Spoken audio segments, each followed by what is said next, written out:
Hello, listeners. This is Lee Price. This is Will Ford from Football 365. And you're listening smartly to At the Bridge Pod, a Chelsea FC podcast, although I would describe it as the Chelsea FC podcast. Magical from Eden Hazard! Kai Havertz in the Champions League final! Ivanovic! Yes. In the middle, it's just behind him, but it's tapped in by Hakim Ziyech. Matic with the pole driver! Matic takes the net off! It's time for another episode of At the Bridge Pod, your number one Chelsea FC podcast. Coming up on this episode... Ooh, thought we were going to lose that game then.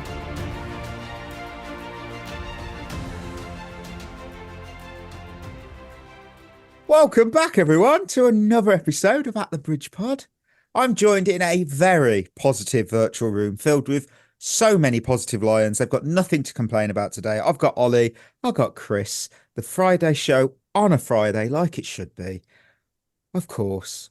What are you looking forward to this weekend, team? I'm looking forward to meeting those new people who are on the pod, Mikey, the positive people. Where we got some new hosts. Yeah. Got some guests. We got some guests. Must have some guests moaning at us. Oh, come on! You got to have looking forward to something. Come on, there's so much going on. It's a good bit of sport going on this weekend. I think I'll be partaking a lot in that. You know, just watching the football and whatever else is on. Paralympics is starting, I think, as well. Yeah, that's true. That is true, actually. Good point.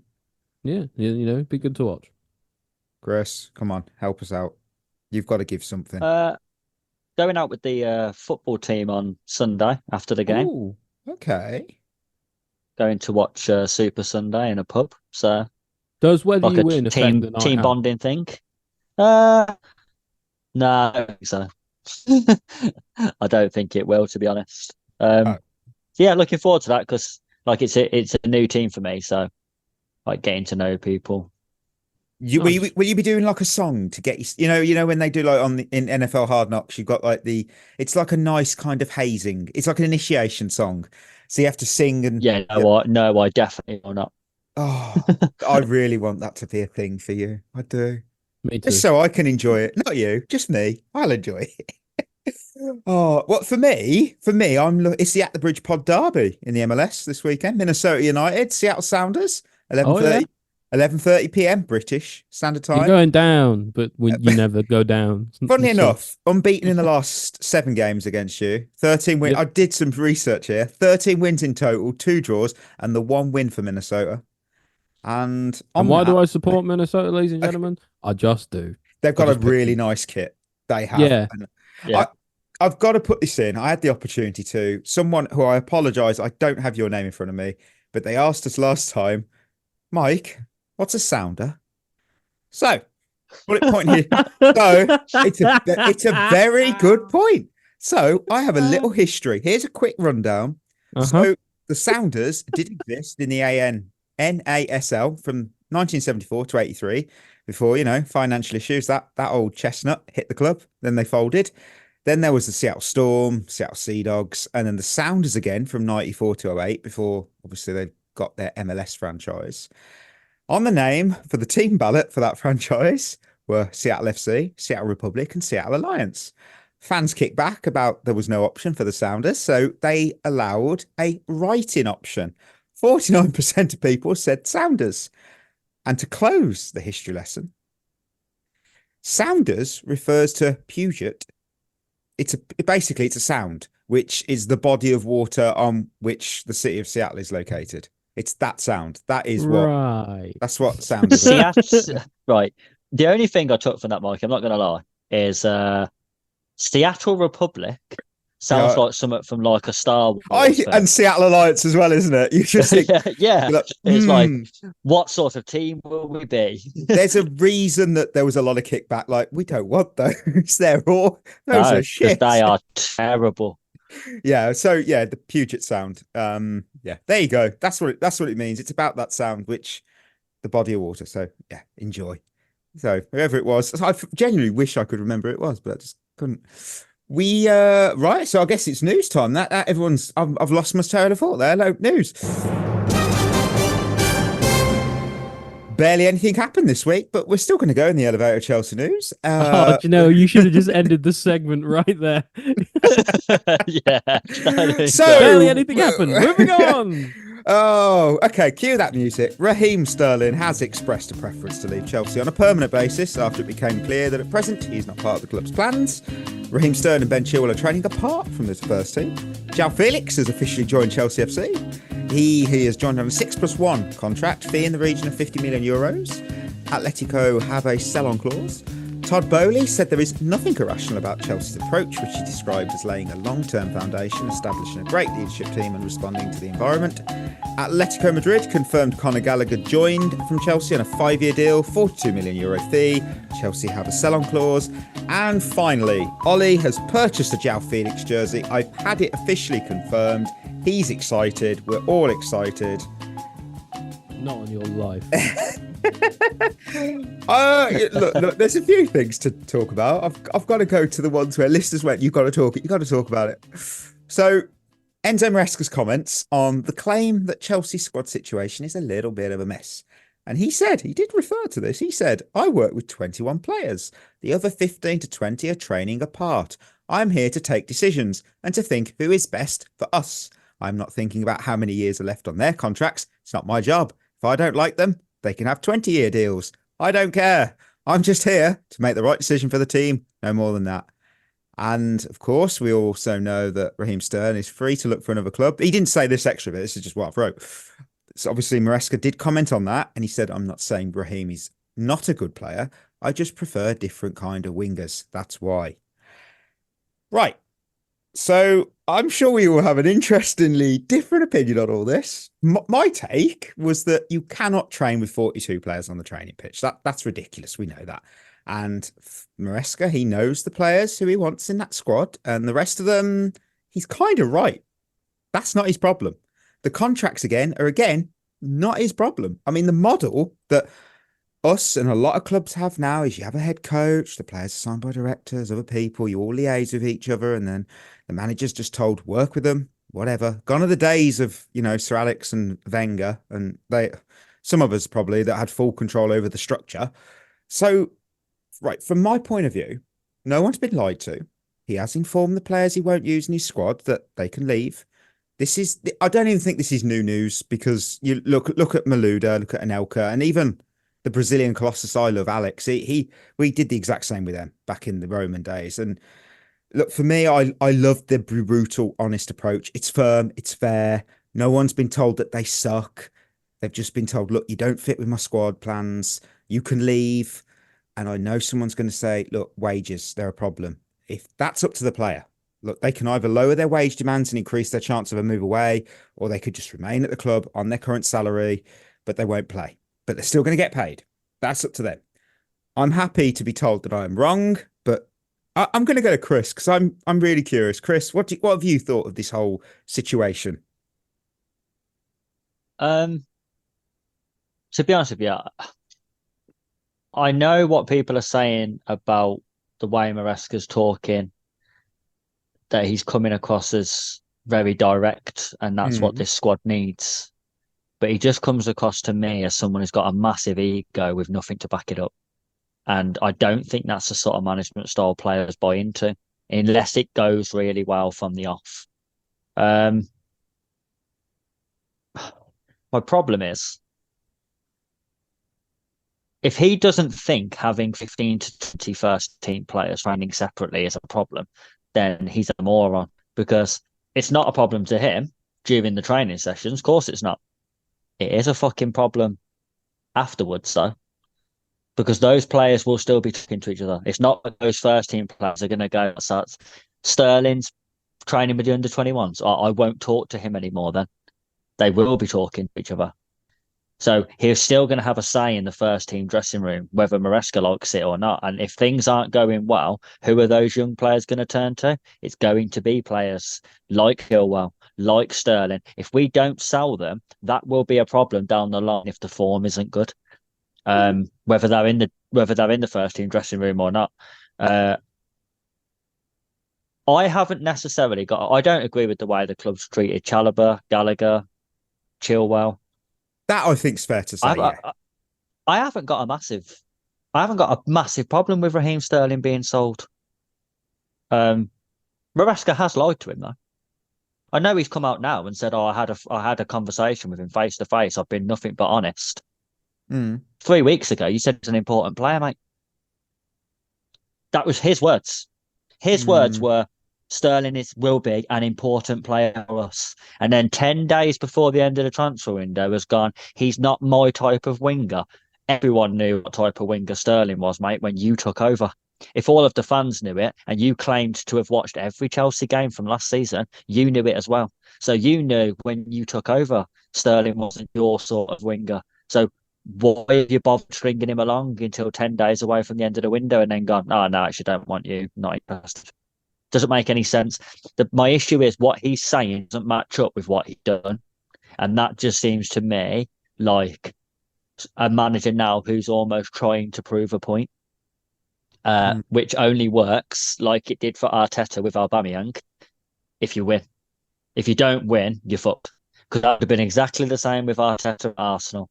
If it hadn't have worked out the way it did, and I strongly believe that if we'd beat them in that FA Cup final, I don't think Arteta would be Arsenal still today. That's a fair point. Because obviously Arsenal have now become what everyone at that club believed it could be. But at the time, yeah, it is true. It's sliding doors moments. It really is. You know, it's amazing how a club or anything in life can just dramatically change from a single moment. And that FA Cup final pretty much built what Arsenal have now. And you're right. If it had gone the other way, would it have built the same? Probably not, because that's not how the world works. Things happen, and then there's a counter from it. Yeah. Ollie, what do you think? What do you think on it all? I think Chris is right. A lot of what he said. I think the biggest problem is that players do talk. They're all mates at the end of the day, or at least all colleagues. So a lot of them, will talk to each other. A lot of them will be close together to each other, and they'll be talking. No matter which kind of group they train with. So all that news is going to permeate through, and it's not going to go well for the smaller group. And sorry, not the smaller group. I mean, it's not going to go well for the group who's training outside of the first team. I find what Maresca has to say on the whole thing compelling. I think he's trying to be quite a strong character. I think he's trying to assert himself. I don't necessarily think that's a bad thing with a young squad and a young coach. He needs to make sure that he can try and bring the iron fist down. But at the same time, Chris is right. If you don't win, it means nothing. And the decisions you make look stupid in hindsight if you don't. So, he's making a bit of a rod for his own back, a little bit. Unless, of course, the owners have just told him, but this guy's being sold, find your excuses. So, could be that too. I think the thing with it is, it's a completely different approach to the one Poch adopted last season. And Poch did get a tune out of these players by the end of the season. And you could see how they all came out and was vocal about how disappointed they was that Poch had gone. So he went for more of a soft approach, if you like. But the team did start playing well. I don't know whether being really harsh on young players is the right tactic. You almost have to nurture them, and being really harsh and making them in an environment where they feel as though they can't make mistakes. It's a risky strategy with young players. It might work out. And like I said, the proof's in the pudding. If we're sat here at Christmas and we're third in the league, everyone's going, "Oh, he's a genius." But if we're sat here at Christmas and we're 13th, everyone's going, "Yeah, what was he doing there?" Yeah, that's fair. We won't know until we won't know until we. Yeah, exactly. The only interesting thing, I suppose, are the wider implications for the club as well. I mean, we've been told, this is now a lot of people are sort of saying this is a clear out that we need, and that's a bit of a weird way to put it, because I know not all the players who were being sold were bought within the current regime's lifetime, or or just right at the start, but they did buy a lot of the players that are in this kind of periphery, or yeah. And so it's weird to be calling it a clear out when really realistically the first clear out should have done it. You got a point. I mean, it's just an interesting thing. when it comes to Sterling, I'd say like from a player side, from like obviously when he in this part of the squad, I'd say the majority of fans have felt that he's very mid-tier and inconsistent for us. I mean, he often does run into players and doesn't seem well coordinated with the players. And let's be honest, he didn't pass the ball. So, look, if he's not going to play at all under Maresca, we have that ruthless manager now. It appears on paper. And the way, look, he's taking action instead of just waffling with the fancy words. I don't think he's the yes man that some people have claimed. On claims, I also would like to point out, it genuinely, not to go into a conspiracy theory, I just feel that certain media outlets seem to really, really have it up for Chelsea. You mean Sky Sports? I'm not referring to any type of channel named after the stuff above our heads. Yeah, not at all. I meant that one channel that rhymes with my nuance. And yeah. Ground sports. I'm not saying anything about ground sports. I'm just saying that it just seems that every single day I turn it on, someone is bashing the club. Apart from one journalist, Cave Solvacol, he wasn't. Which I'm not saying he's part of ground sports. Just point it out there. But it would be nice if there was a positive article put out about us. But we don't. Do that. There's no fun, is it? That doesn't get clicks. No, it doesn't. And look, there's one thing I actually do have to touch on. And this game did take place on Monday night, so it's quite a long time ago. But I wanted to share my thoughts, some quick thoughts on the Chelsea women, because they kicked off their pre-season with a 3-1 win. 3-1 win, that's great. Nice. Over Gotham FC. There was a brace from Canarid and a strike from Beaver Jones with former Blue Jess Carter. That's still weird to say, but yes, former Blue scored the single goal for Gotham. And the biggest takeaway from me for this game was the bloody injury to Erin Cuthbert. 19 minutes we got of her and lands hard on her knee after going in for a tackle. She did leave the field in a lot of discomfort, then was seen leaving the game on crutches. I spent the last 2 damn days going through Instagram posts of the PFA Awards to see if she was still on crutches. I lead a great life. I can confirm she's still on crutches. There is no official word from the club or anyone what the injury was. We don't know if it's a high ankle sprain. We don't know if it's an MCL, a PCL. We have no idea. I'm not going to assume, but I'm a little bit worried, and I hope it's not long term because she's one of the best players and one of the best to watch play. Chris, any thoughts on the game? Erin, anything? I think we're all just praying that the Cuthbert injury isn't as serious as it looked, because, I mean, even this game, her pass for the first goal was unreal. The standard of that pass was so high. She's so important to us that we hope that she isn't out for too long. Thought it was the perfect start for a new manager, though. Played really well, played some really good football.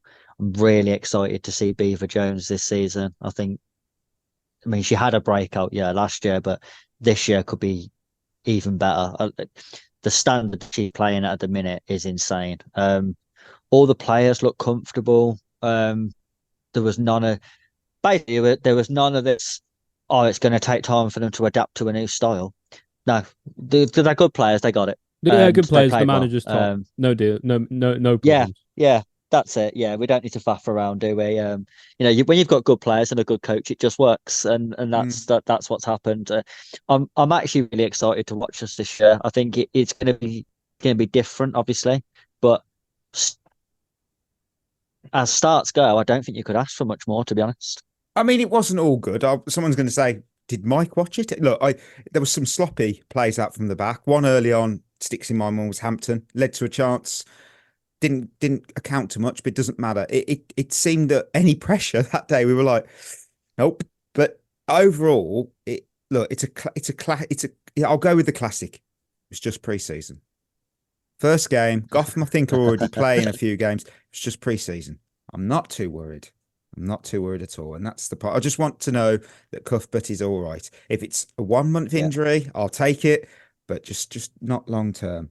Aggie Beaver Jones, though. I'm really, really excited to watch her flourish some more this season.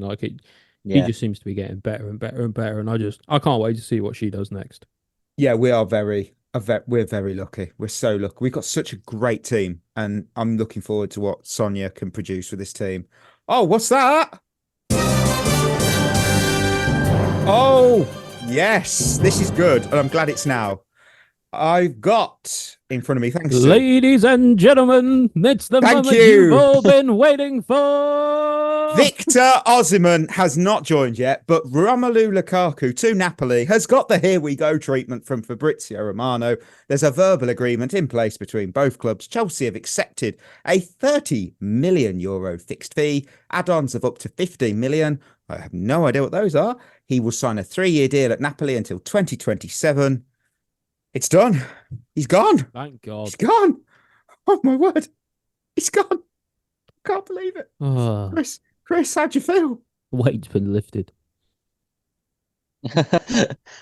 No, we just wait for Osimhen to turn up at somewhere like Arsenal, and we're like, oh, why did we? Oh no! Lukaku? Well, considering, I don't think I'm not upset that because look, let's be honest, he didn't want to be here.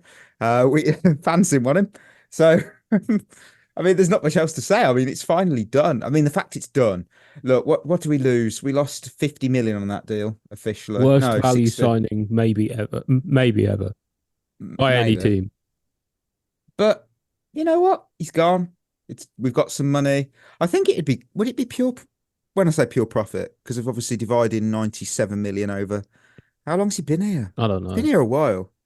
I don't know. I think Been here a while. I think anything now they're just trying to get rid of him. I Well- think any price would have done it this season. I think. Yeah. Yeah. We did it. We did it. We did it! He's gone. That's it. So there we go. And of course, I've promised Discord I would cause a little bit of a civil war on this show. I'm actually hyped about the João Felix signing. The stocks are high. I'm high on Felix. The best loan signing we've ever had since Pato. Not taking that back. Mm-hmm. I have no idea how he'll play. Bar. Leave him alone. I will not have Pato disrespected. In fairness, though, I do think I actually think the Chelsea social media management is really letting themselves down at the moment. Talking about being back home with João Felix was here for 6 months. Yeah, Is like, that was ridiculous. The worst 6 months ever. By the way. Yeah, and last night choosing the Pedro Neto's number 7 shirt was almost rubbing it in to Sterling. You just think you could have chose any shirt in that dressing room, and you went for Neto's. And you just think at the minute it just feels a little bit like, almost like the club are trying to wind people up. well, You know what I mean? they're working for some, I guess. Yeah. But I think they watched this show because that means it's worth. well, Yeah, because to be fair, the Felix announcement was a little bit embarrassing. I mean, I actually don't mind João Felix either. I think he's an okay player. I think he can come in, he can do a job. I'm not expecting massive things from him, but you know, it's not a signing I hate. I just didn't like the whole coming back home video for someone who has only spent less than a year at the club. It's not like he was going back to Benfica. I think is fair. I think that's fair. Yeah, but- that's fine. It's, we ain't brought Frank Lampard back. I mean, Jesus Christ. Yeah, there might be a reason for fans to actually celebrate if he went back to Benfica. I mean, Frank Lampard might be back in charge at Christmas. You never know. He might even be playing centre mid. He might. You never know. Right, time for that match report, sponsored by 2 goals, a penalty and an open goal. Chelsea 2, Servette 0. Winners and losers, and we kick off with the winners as always. Who have you got? How many have you got? I have 3 for 3. I've got 3 for 3. I've got 3 and 3. Yeah, I to be fair, I wrote all mine last night. So if these are hot takes, I apologise. I knew I was out for most of today. So I was like, better do it early. I'm going to go to Chris. I want to know who's on your first. Who's your first winner? You can earmark this day. I have Enzo Fernandez. Yeah, he was one of mine as well. Never happened. Never happened, that didn't. No way. He's on my winners list, though. He actually is. He's on all of our winners list. He was very good when he came on, wasn't he? Wow. Yeah, that's what I mean. I'm always fair. I don't have an agenda. I just judge it what I see. And last night when he came on, he was really good. Yeah, But he made a brought a difference. lot of energy. Good assist did, for yeah. Noni as well. Yeah, good assist. brought a lot of energy, made a really important tackle as well on the edge of the box when they was counter-attacking. Everything that you'd want him to do when he came on, he did. So I haven't got anything to moan about with him. I just think, again, it's not even him that annoys me. It's the people online that annoy me. It was a good assist. It was a good pass. But I mean, then you got people online talking about him again like he's Kevin De Bruyne. Let's calm down. Like it was one pass against a Swiss Sunday League team. Let's calm down. But last night, no, he was very good when he came on. Fair play to him. You heard that right. Enzo Fernandez for me is a winner. Why? Yeah, it's a simple. He assisted the goal for Madueke. He had a very bright cameo when he was subbed on.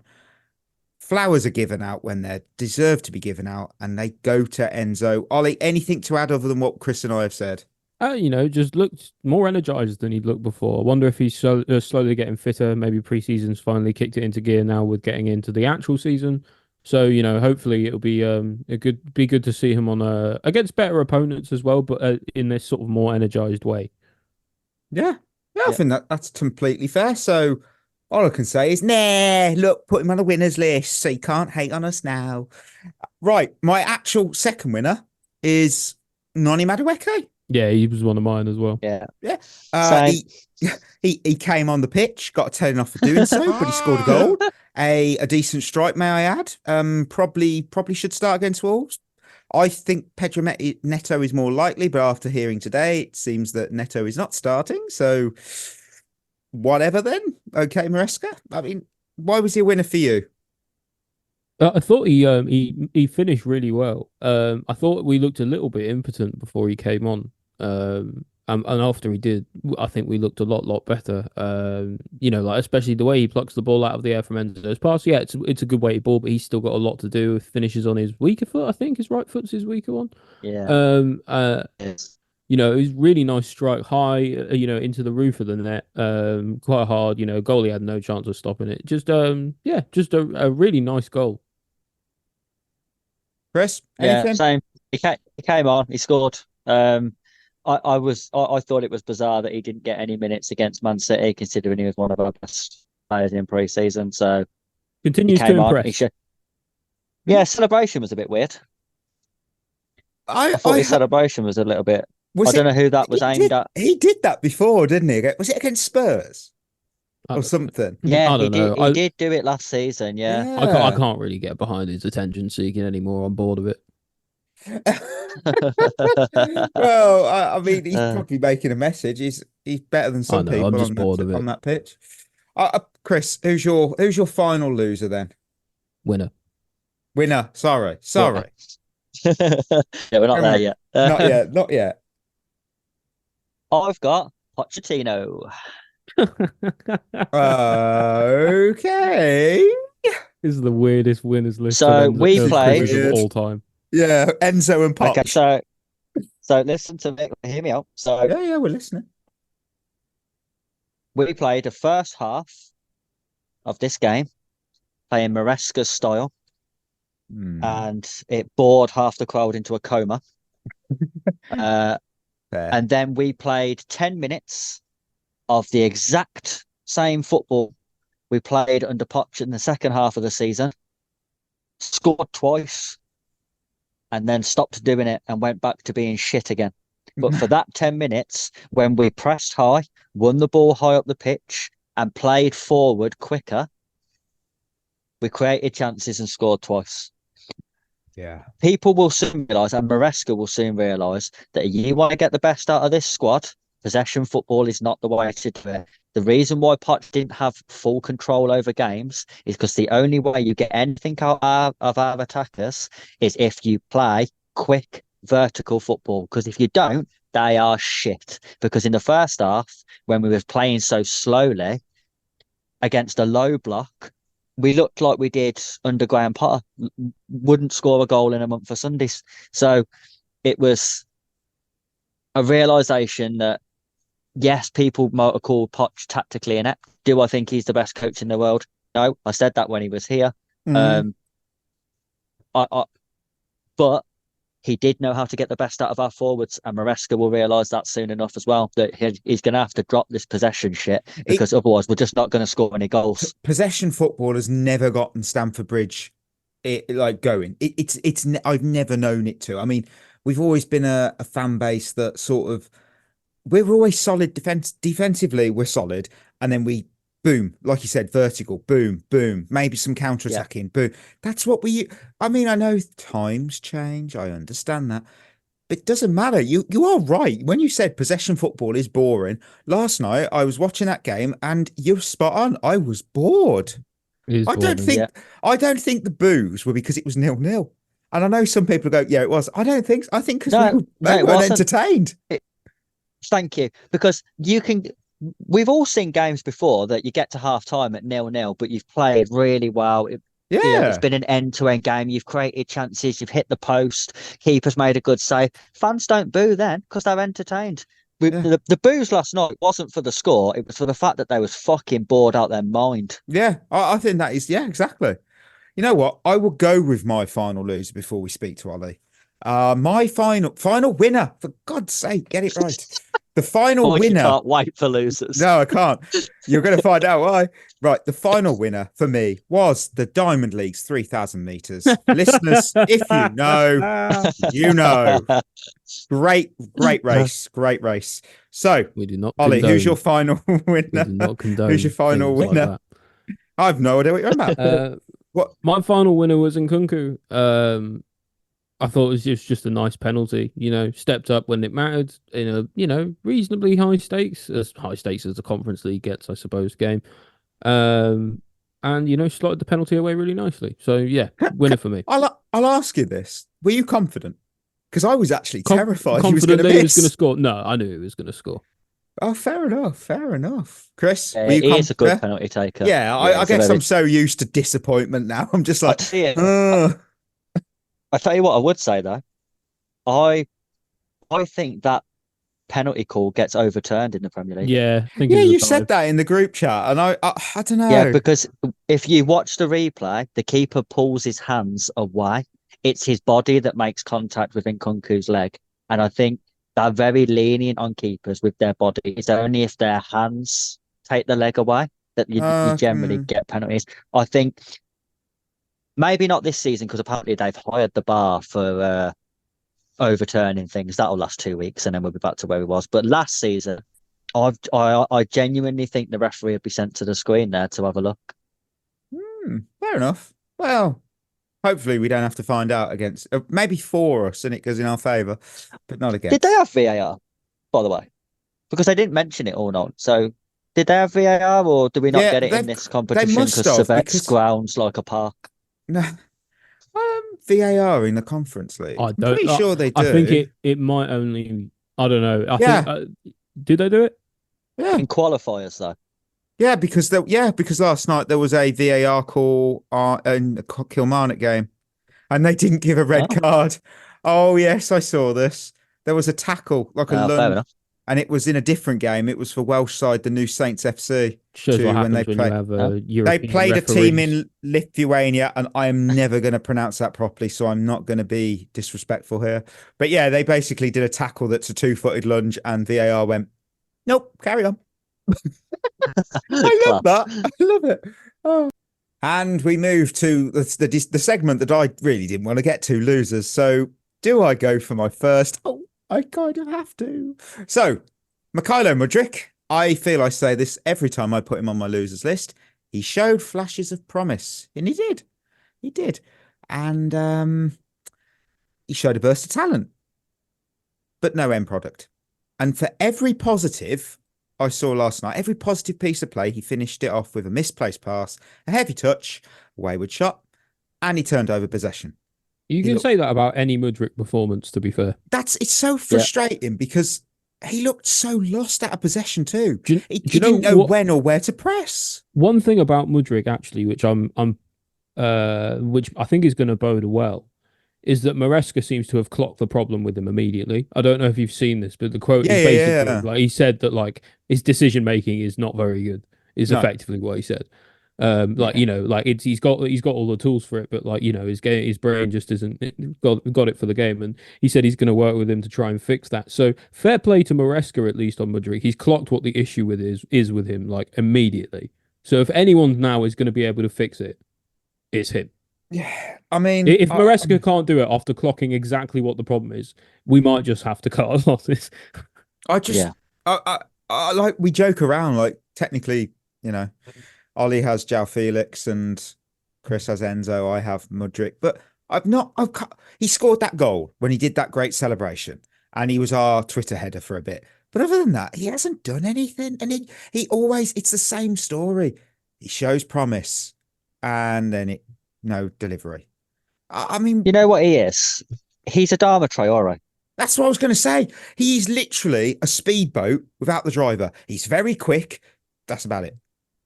I think people now though. I'm going to defend him a little bit because we call him out a lot on this show, and I actually think he wasn't that ineffective in the game. I thought, every other thing he does doesn't work. But we come to expect that now of Mudryk. Like I'm not expecting to see 90 minutes of good. I'm expecting to see 5 minutes of good throughout 90 minutes.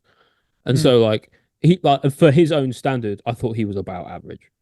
It was a livelier performance for Mudryk than we've seen recently though. He got the ball more.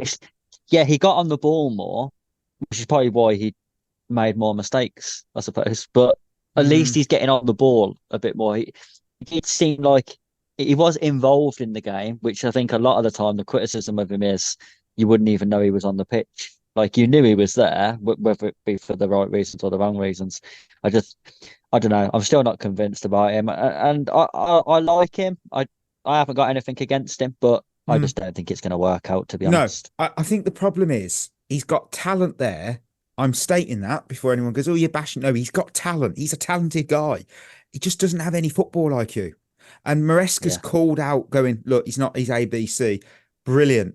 I'm glad he's called it out. You've all put it up, great. But we need to see Maresca deliver on saying we need to train him. Yeah, train him then. We have to see something, otherwise." Yeah, I think, but the proof in the pudding will be in that, won't it? Like if he improves, then clearly, like he can't. He hasn't just identified the issue; he's actually fixed it. Yeah, true. I get. There's no way of knowing whether he will or will not fix it 2 weeks in. True, that is very fair. Ollie, who's the loser? He was a winner for me, but also a loser. In Kunku. Oh, thought he was really anonymous a lot of the game. He wasn't getting into many good positions, shooting positions. Wasn't really being effective. Wasn't pressing. Just, I'll be honest. I thought the whole team didn't really get out of second gear, but like Nkunku left the keys in the ignition and and his driveway door open. Like it just. Yeah, like he was like he could not have seemed less bothered, and I get that because it's a Conference League qualifier when you're used to playing at the World Cup and the Champions League and stuff. But I just like Maresca as well. He came out the next day and said, I think it was more of a thing about everyone, not just him. He was saying, like if you think that you'll play if you won't work hard, then you've got another thing coming. But I guess we'll wait to see on that as well. That's fair. Chris, who's a loser for you? Mark Gue. He's on mine, but I want to hear yours. The myth alone. Listen, right, really hard worker, brilliant closing down all over the pitch. Probably one of the best pressing forwards there is out there. He's really, really good at it. But it means fucking jack shit if you've got no quality and if you can't score that. And I mean, people afterwards talking about his age. See 8-year-olds in the park put that in. You know what I mean? Like, fuck me. I don't care whether you're 18 or 80. You should be putting that in the back of the net. Yes, he created it all himself, which is great work. But, if that's Sunday against Wolves and he did exactly the same thing and we lost 1-0, are people saying, oh, cut him some slack? If that's Nicholas Jackson, are people saying cut in some slack? No, they are not. They're fucking crucifying him. You worry he's got to be held to the same standard. Whether he's 18 or not, he's a Chelsea player now, so he's held to the same standard as everyone else. He did all the work. It's like, you bake a perfect cake, and then when you come to frost it, you knocked it on the floor. Who cares that you made a great cake? You knocked it on the floor. Yeah, I mean, you worry if it's sort of a sliding doors moment for him a little bit, like you mentioned earlier, Mikey, with that phrase. Like, is this the point now? Like, it seems that every Chelsea striker who flops has a moment where like everything just falls apart for them. As soon as I saw it, I thought of Torres. Missing that open goal. I saw that, and I was like, oh no, not again. I saw that and thought, how the fuck did you miss that? I mean, that was like a proper Chelsea number 9 shot, and he wears 38. You can't point at the curse. Yeah, you got to give it him now. Yeah, you have to. He's deserved it. I think what concerned me more about it, if you go back and watch the replay, do I have to? When Torres missed at Old Trafford, he went round the keeper. He made the right decision. He just technically fucked it up. Yeah. Like he mishit the ball and it went wide. Mm-hmm. You froze. The ball fell in front of him with the goal gaping. And his first thought was, I want to look back to see where the goalkeeper is. Why? Goal's right in front of you, mate. Doesn't matter where the keeper is. He's not in the fucking goal. Just roll it in the goal. And what concerns me, though, it wasn't a technical problem. He froze in that moment. That's what I do worry about. And I know like, people talk about like it's a really minor thing, and a lot of professionals, and like you might be one of these, can just pick himself up and go again. You don't get to be a striker, for any football team without a little bit of resilience, right? But you do worry. It's like he's quite young. It's been a big move, to a big team. He gets his moment, impresses in preseason. Then the first moment he has, for this sort of dream scenario where the fans are really going to get behind him, and he fluffs it. Yeah, I'm watching, and you do worry. Does that play on your mind? You know what? I'm watching it back now, and it's such a soft shot. It's more of a pass, isn't it? It was like he was petting a kitten and not hitting a football. And I don't know if it's not even on target. I wonder if that's what Chris is getting at. He's looking at the keeper, and so he's not looking at the ball. Yeah, he's looking for the goalkeeper, but the goalkeeper's behind you, and the goal is in front of you. Yeah, so it doesn't matter where the keeper is. Honestly, looking at this, that's not on target. No, it was a really cool miss. I hope he can pick himself up and go again. You just got to from there, like like an under 9 striker from there knows hit it as hard as you can, as straight as you can. Dear. And for the record, Torres in that Man United game scored a bloody good goal. Everyone forgets about. Yeah, I really get annoyed by that. Chris, who's another loser? Cole Palmer. Is it the hamstring? No, I just think he's had 2 games now under Maresca and looked shit in both of them. Yeah, I'm willing to give Palmer some time. The thing is, I'm not blaming Palmer. I want to make that perfectly clear. I worry about Palmer. I said this before the season even started, that I worry about Palmer if he's not given freedom to play. And so far, he's had 1 and a bit games in this system, and he just doesn't seem effective. Like even last season, he had some poor games last season. Let's be fair. Like he wasn't fantastic every week, but he always had a moment in a game where you thought he is class though. Like he's been shit today, and then he's pulled out that pass, or he's smacked goal, or he's done something that made you think, yeah, he's a class player. I've seen none of that. Like yesterday, he came on, he literally did nothing. There wasn't a single positive highlight you can find of anything that he did in the game. And it was the same on Sunday. Like look back, think about. He's had less time than a lot of these players, though. And I worry about that system. Like maybe. Do you think it's a system? I don't know. Is it? I think everyone just. There's still a teething period. I think everyone's getting used to it.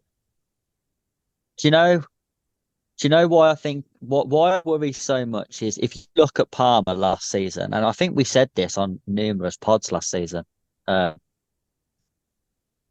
he gives the ball away a lot because he's always trying to create something. So every time at the ball last season, he was trying to play a defense cutting pass, he was trying to make a goal, and he turns the ball over a lot, which worked because which obviously gave him the freedom to go and do that, and was willing to accept that, yeah, we might get counter-attack time if Palmer gives the ball away, but he might also make a goal.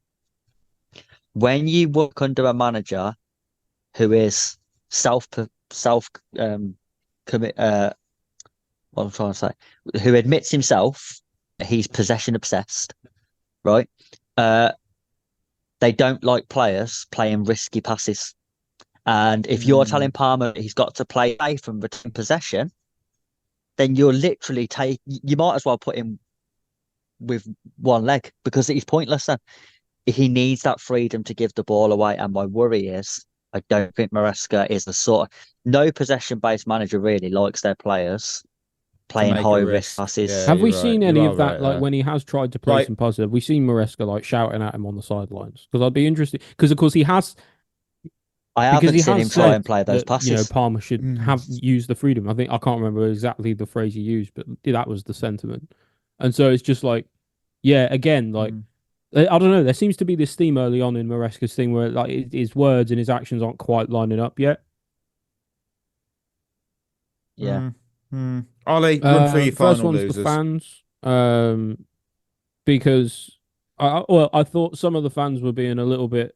The fans are partially losers, the ones who actually are in the stadium because they were bored to tears in the first half. That was really bad. But then after the game, I think a lot of people were.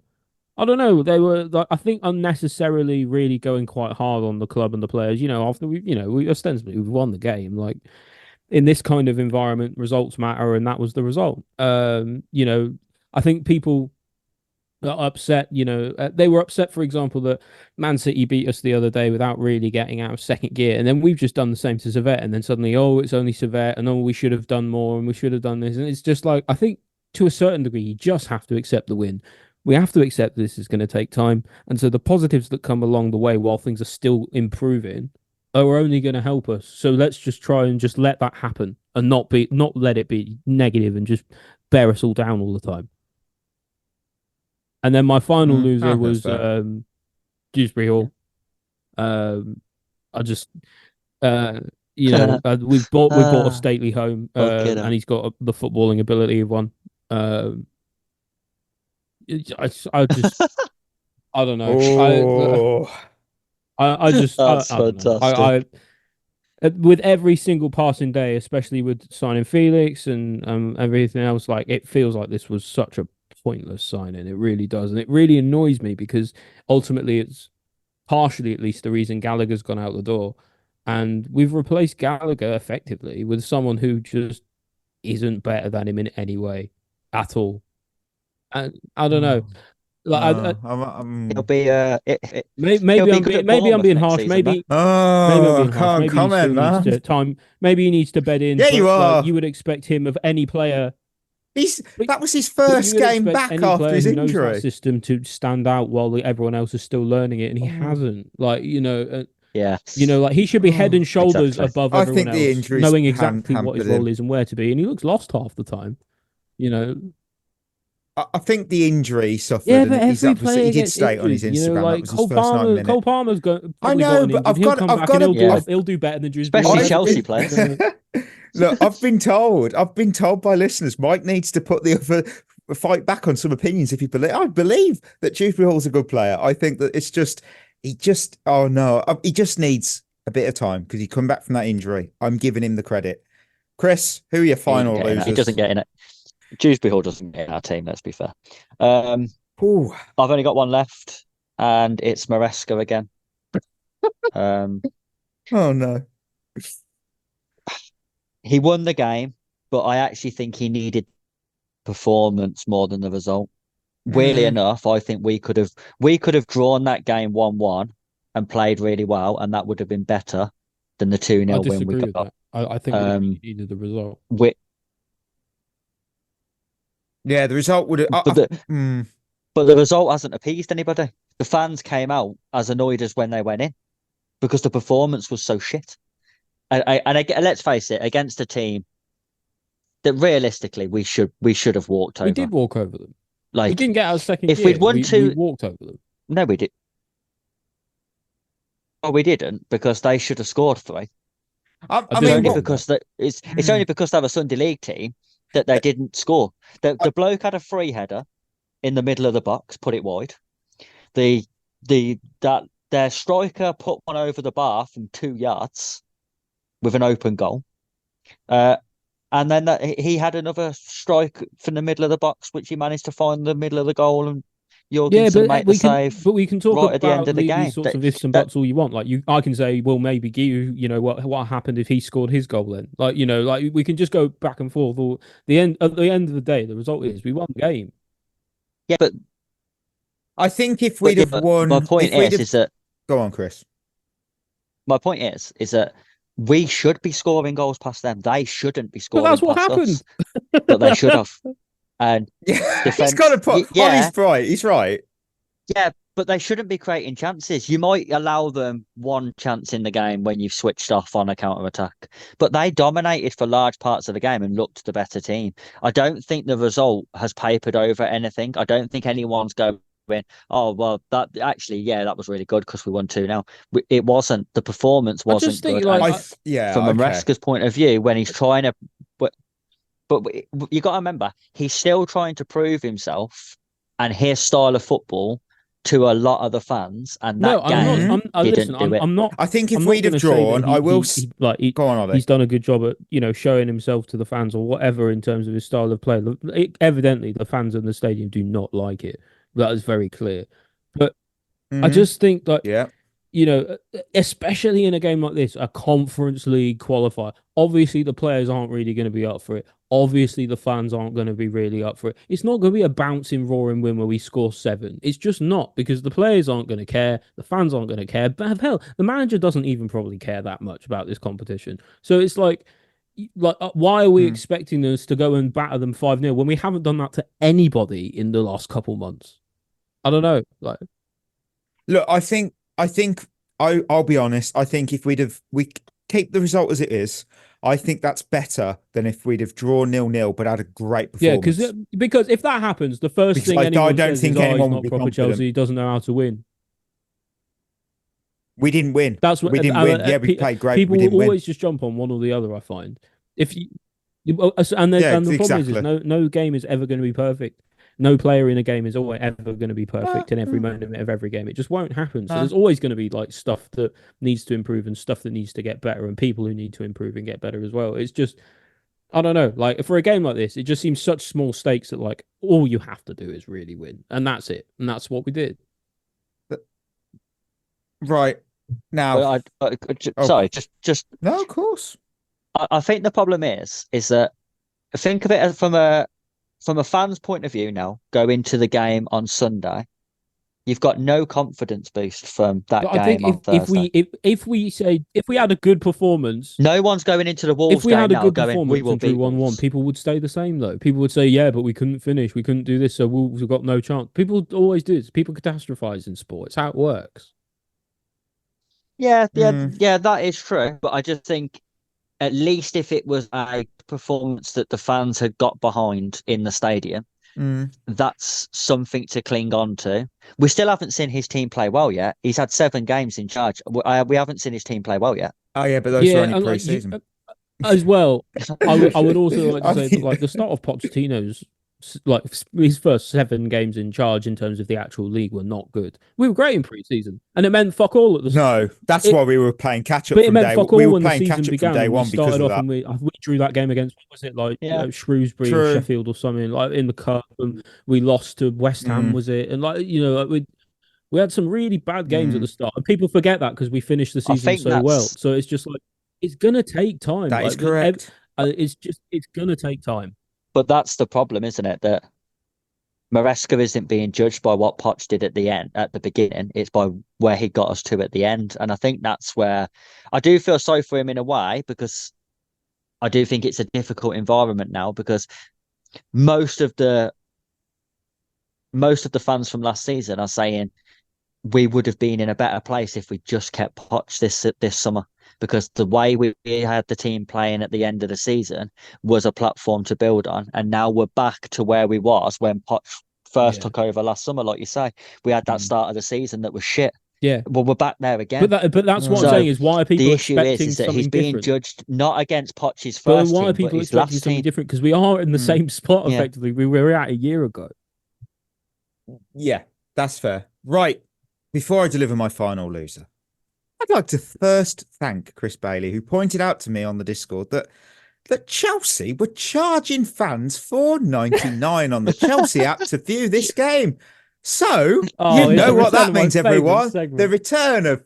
It's the return of things that are more valuable than a Chelsea Europa Conference League playoff first leg game. And for £4.80, I found two shelves. This is 2 shelves, not 1, 2. Stackable shoe rack made from solid pine. It stores an average of 6 pairs of shoes, up to a maximum. My God. So, up to a maximum shoe size of 8. Harry Maguire has size 13 feet. Won't work with this bargain. But if I have size 10s, won't work for It me, may but well it work might for work you. for you. Second, I have some one coat shed and fence 5-litre paint in a beautiful Lovely. golden chestnut colour. Perfect for autumn. $4.20. It's nearly, you know what? It's nearly the end of the summer. You have a fence to paint. Just do it. And finally, since I know you are all in love with your seeds, your planting box, and that top quality topsoil from the pre-season that you purchased, I found some leather breathable, thorn-resistant gardening gloves and you won't believe it, in a local Sainsbury's. Oh my God. You'd be crazy 63p. not to. That is from Well, you could get loads of them. for American listeners, that's 83 cents. You could tend to your seed box without getting your hands covered in soil. Not a worry in the world of a thorn hitting them. Wow. None. Wow. The things you can buy. How could you not? Amazing. Of course, we moved from that to just something.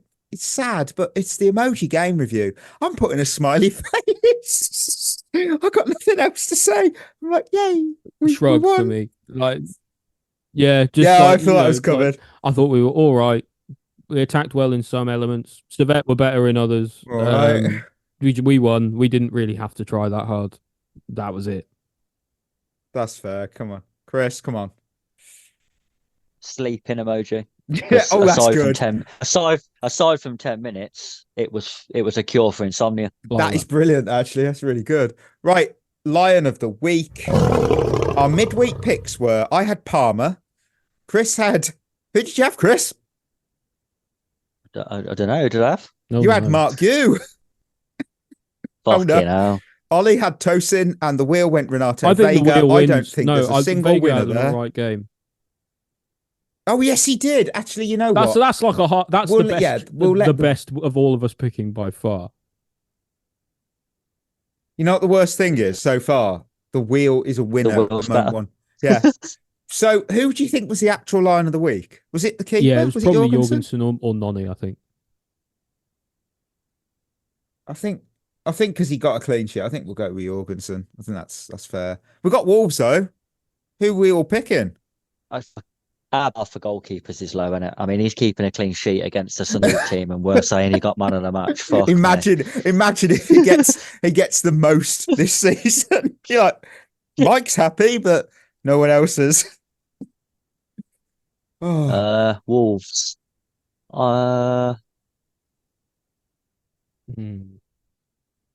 I've really I'm want gonna to go piss with people off, Romeo but I don't Lavia. think I'm gonna. Oh, okay, that's not bad. I think he's he had the game off against Servette, so hopefully he's over whatever little knock it looked like he might have gotten in the Man City game, and I think he'll do well.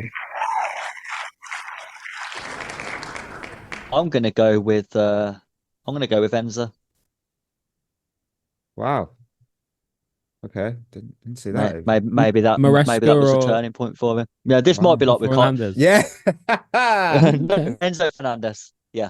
Yeah. Well, this might be like when I picked Kai Havertz last year, and he lured me in with one good game, and then I picked him. Maybe with he will shit. one day put the But wing mirror back. You never on. know. I might be right. yeah. I you know what? Roulette wheel went with Tosin, Yeah. which I think's a respectable all right. shout. Respectable. For me, I was going to go Dewsbury Hall because you really pissed me off, but then I thought I'm going to actually use my common sense because I want to win, and I've picked someone who might play. Yeah, someone who might play, but also pisses off I don't Ollie. think he So I'm going to plays. go João I don't Felix. think he So that's. I don't think he plays. I think I you're don't all think right. I mean, I might play think he half an does. hour. I think he comes on. I think he comes on, scores a goal, and everyone goes, bloody hell. Ciao, Felix, Guess we'll everyone. see. So, Quaresma's Fair enough. questions. We've got two lovely questions. I got Chris, who's asked, we've all been patient with Mr. Mudryk. Sure, he has the occasional flash of brilliance, but most of the time he looks like he's wandered onto the pitch by accident. Can more time and Maresca's guidance make him the star we've been waiting for, or are We we kind of just talked about fooling this earlier. ourselves? Like, I think we kind of talked Fooling about this earlier. themselves. Like, Maresca is probably the only person. Well, he's got the best chance because he's actually got the job at the moment of actually trying to fix Mudryk and knows what the problem is. So he's got the best chance of anyone so far.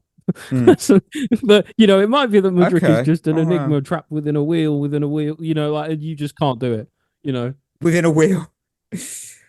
I mean, for me, I've said it many times, he was in the last chance saloon for a reason. And right now, I feel like the barman's just giving him a sideways glance. He hasn't rung the bell. He hasn't done that. He hasn't gone bar tab. But it's almost certainly almost looking like he closing might get time. thrown out. And Yeah. it does feel that the more we play with Mudryk, the more we hurt the team and his chance of having a long career at the top. Because I still don't think he will really reach his potential at Chelsea. I think if he does stay, Mudryk might be great under Maresca. He might fix him. Awesome. But I think that unless I see sprouts of that positivity and that change, I think if he stays, his floor is low. And he's there's something to be said, Chelsea, isn't there? About a lot of people do say that the Pep style, Arteta style kind of manager, like really like takes away players' creativity and whatnot. But like, it does also provide a lot of structure, and someone like Mudryk needs structure. That's fair. Yeah, that's fair. Right. And finally, Paul on the Discord, who put this in literally half an hour ago. Well, when he sent it in, it was half an hour before we were recording.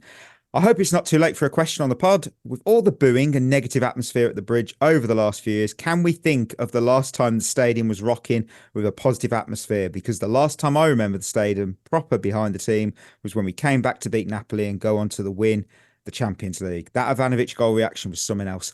Bloody hell. If it's 12 years ago, we are screwed. The last goal I remember, the last game I really remember where the Bridge was really rocking was probably under Potter. It was the Dortmund game in the Champions League. We needed to win, if I remember rightly, and Sterling scored one of the goals, if I remember. And the Bridge was really rocking that day. We were in the midst of the worst season ever. I think it was like, I don't know, it's a Champions League game in like March or February or whatever. And so, yeah, I remember that everyone really got behind the team that day, and it pushed us through for the performance, which we then obviously drew Real Madrid in the next. I think the Champions League Chelsea Real Madrid game, because there was a lot of controversial decisions in that game, and I think there was some. I think there was some at the back end of last season where the atmosphere was better. I don't know. Like the season was dead. Yeah, like the Man United. The Man United that was game. a good shout. Oh, my word! Man United yes, where we right. won 4-3. Like we went 3-1 down, and the fans were still behind the players. That's why we got back into the game. That if ending, the crowd had died, we wouldn't have got it back into that it. connection between Poch and the fans. I don't know if it counts. Yeah, you're right. Actually, that was incredible. Man City 4-4 with the three little birds bit. Yeah. Oh my word! Of course. Right. Yeah, I do think there was some last season. We're not doing Lone Army this week. We're going to let Berth have his chance if he wishes to, maybe. But we are going to do Hazard headliners. 5 clues. Who's the player in the news? First clue: this player, has played at the 2014, 2018, and 2022 World Cups for his country. He's also appeared at Euro 2016, Euro 2020, and Euro 2024. He has played in all those competitions as well. He hasn't just turned up. Yeah. He has played, second clue, he has played for 6 clubs during his career, including for teams in Germany and Italy, amongst others. So he's played in Germany and Italy, amongst others. 6 clubs in his career. Third, his teammates at club level include Mo Salah, Andreas Christensen, João Cancelo, and Juan Cuadrado. Juan Cuadrado was probably at Juve. So that's Salah, Christensen, Cancelo, Cuadrado. Fourth clue, his position is goalkeeper. Oh, is it? Oh no, I'm not sure. Actually, I'm not sure. Goalkeeper. The fifth clue is the clubs above, so I can give you the clubs that he played with each player at. Christensen was at Gladbach. Oh, is it Sommer? João Cancelo was at... It is Jan Sommer because he played with Mo Salah at Basel, Andreas Christensen at Gladbach, João Cancelo at Bayern, and Juan Cuadrado at Inter Milan. And this week, he announced his international retirement after 12 years and 94 Best of all games. time. Wow. He is bloody phenomenal to watch. He is. Talking of Gladbach, I've just seen the goal that Xhaka's just scored for Leverkusen against Gladbach, and it's a bloody rocket. Wow. And he doesn't celebrate because obviously it's his former club. And I'm like, didn't you just really want to go, yeah, do a David Luiz? Because it's a bloody good goal. You'll see it later, listeners. Or if you haven't, I've just spoilt the game. So we're at the end of another episode. Thank you as always for listening. Treat yourself well. Enjoy Sunday. We'll be back on Bank Holiday Monday for the UK. But till then, that is just going to be us signing off. You've been listening to At The Bridge Pod, a Chelsea FC podcast. Follow us on Twitter and Instagram by searching for At The Bridge Pod. And if you're listening on Apple or Spotify, leaving us a review is always appreciated.